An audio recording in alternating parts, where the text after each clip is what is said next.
ఓం శాంతి. ఈరోజు మురళి డేట్ 6/7/2025. అవ్యక్త బాప్దాదా రివైజ్ 18/1/2006. సంకల్పాలు, సమయము మరియు మాటల పొదుపు స్కీమ్ ద్వారా సఫలతా మహోత్సవాన్ని జరుపుకోండి. నిరాశలో ఉన్న ఆత్మలలో ఆశాదీపాన్ని వెలిగించండి. ఈరోజు స్నేహం యొక్క రోజు. నలువైపులా ఉన్న పిల్లలందరూ స్నేహ సాగరునిలో ఇమిడిపోయి ఉన్నారు. ఈ స్నేహం సహయోగులుగా మరియు ఇతర ఆకర్షణల నుండి దూరం చేసే స్నేహం. ఈ స్నేహము పిల్లల అందరి జన్మ యొక్క వరదానం. స్నేహంలో పరివర్తన చేయించే శక్తి ఉంది. బాప్దాదా ఈరోజు లవ్లీ పిల్లలను, లవలీనమైన పిల్లలను చూస్తున్నారు. లవలీనమైన పిల్లలు ప్రతి సంకల్పంలో, శ్వాసలో, ప్రతి మాటలో, ప్రతి కర్మలో స్వతహాగా తండ్రి సమానంగా సహజంగా ఉంటారు. ఈ స్మృతి దివసము లేక సమర్థ దివసము నాడు తండ్రి స్వయాన్ని వెన్నెముకగా చేసుకున్నారు మరియు లవలీనమై ఉన్న పిల్లలను విశ్వం అనే స్టేజ్పై ప్రత్యక్షం చేశారు మరియు స్వయం అవ్యక్త రూపంలో సహచరునిగా అయ్యారు. ఈరోజు బాప్దాదా పిల్లలను బాలకుల నుండి యజమానులుగా చేసి సర్వశక్తివంతుడైన తండ్రిని ప్రత్యక్షం చెయ్యండి అనే కార్యాన్ని ఇచ్చారు. అలాగే పిల్లలు తండ్రి ద్వారా లభించిన సర్వశక్తుల వారసత్వాన్ని స్వయం కొరకు మరియు విశ్వాత్మల కొరకు కార్యంలో వినియోగిస్తున్నారు. బాబా ఇటువంటి పిల్లలకు పదమాల రెట్లు అభినందనలు తెలుపుతున్నారు. పిల్లలు ప్రతి ఒక్కరికి తండ్రి ఒక విచిత్రమైన దర్పణాన్ని ఇచ్చారు. అది వర్తమాన సమయంలోని స్వరాజ్య స్థితి యొక్క దర్పణం. మిమ్మల్ని మీరు దర్పణంలో చూసుకోండి. స్వరాజ్య అధికారులుగా ఉన్నారా లేదా అప్పుడప్పుడు ఆధీనులుగా, అప్పుడప్పుడు అధికారులుగా ఉన్నారా? ఎవరైతే స్వయంపైనే పరిపాలన చేయలేకపోతున్నారో వారి విశ్వాన్ని ఎలా పరిపాలించగలరు? మీ వర్తమాన స్థితిని స్వరాజ్య అధికారి దర్పణంలో చెక్ చేసుకోండి. తండ్రి పిల్లలు ప్రతి ఒక్కరికి అథారిటీని ఇచ్చారు. ఇది పరమాత్మ అథారిటీ కనుక అధికారం మరియు అథారిటీ అన్న స్థితిలై ఏ శక్తికైనా ఆర్డర్ చేయండి. అది జీ హుజూర్ అంటుంది. సర్వశక్తుల ముందు ఈ మాయ, ప్రకృతి, సంస్కారాలు, స్వభావము అన్నీ దాసీగా అయిపోతాయి.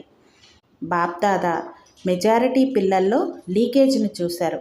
ఈ లీకేజ్ కారణంగా శక్తులు తగ్గిపోతున్నాయి. ఈ లీకేజ్ 2 విషయాలలో ఉంది. సంకల్పాలు మరియు సమయము వ్యర్థంగా ఉన్నాయి. సమయానికి చెడు కార్యం చేయరు, కానీ జమ కూడా చేసుకోవటం లేదు. కాబట్టి సంకల్పాల పొదుపు, సమయం యొక్క పొదుపు, వాణి యొక్క పొదుపు, ఏవైతే యథార్థమైన మాటలు కావో ఆ అయథార్థమైన వ్యర్థమైన మాటల యొక్క పొదుపు చేయాలి. బాప్దాదా పిల్లలందరినీ సదా అథారిటీ యొక్క సీట్పై సెట్ అయ్యి స్వరాజ్య అధికారి రాజా రూపంలో చూడాలనుకుంటున్నారు. ఫరిస్తాల డ్రెస్ అంటే మెరుస్తున్న లైట్ యొక్క డ్రెస్. శరీర బాణమనే మట్టితో కూడిన డ్రెస్ని వేసుకోవద్దని బాబా చెప్తున్నారు. ప్రతి ఒక్కరిని బాబా సఫలతా సితారగా చూడాలనుకుంటున్నారు. బాప్దాదా అంటున్నారు, ఇప్పుడు మీ మీటింగ్లో సఫలతా మహోత్సవానికి ప్లాన్ చేయండి. తక్కువలో 108 రత్నాలైతే సఫలతామూర్తి యొక్క మహోత్సవాన్ని జరుపుకోవాలి. ఉదాహరణగా అవ్వాలి అని ఈ విషయంలో మొదట నేను అని అనుకోవాలి.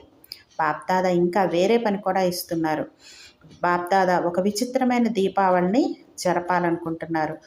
రోజుకి నలువైపులా గల మనుష్యాత్మలలో నిరాశ ఎంతగానో పెరుగుతూ ఉంది.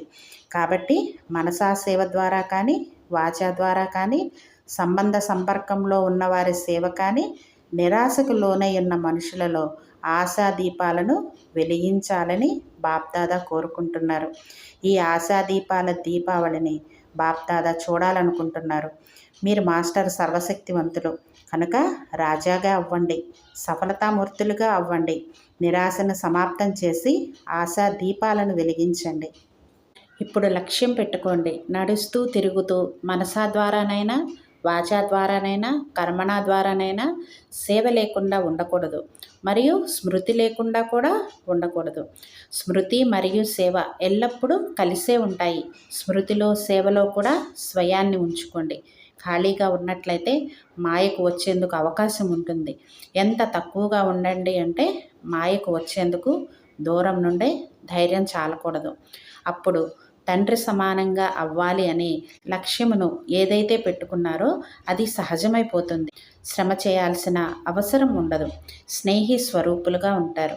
అచ్చా, బాప్దాదా నయనాలలో ఇమిడి ఉన్న ప్రకాశ రత్నాలైన పిల్లలకు, తండ్రి యొక్క సర్వ సంపదలకు అధికారులైన శ్రేష్ఠ ఆత్మలైన పిల్లలకు, సదా ఉల్లాస ఉత్సాహాలనే రెక్కలతో ఎగురుతూ ఉండే మరియు ఎగిరింపజేస్తూ ఉండే మహావీరులు మహావీరణీలు అయిన పిల్లలకు, ఒక్క తండ్రియే ప్రపంచము అనే పిల్లలకు, ఈ తపనలో నిమగ్నమై ఉండే లవలీనమవ్వడం అంటే తండ్రి సమానంగా అవ్వడమనే ఇటువంటి ప్రియమైన మరియు లవలీన పిల్లలకు ఇరువురికి చాలా చాలా పదమాల రెట్ల ప్రియస్మృతులు మరియు నమస్తే.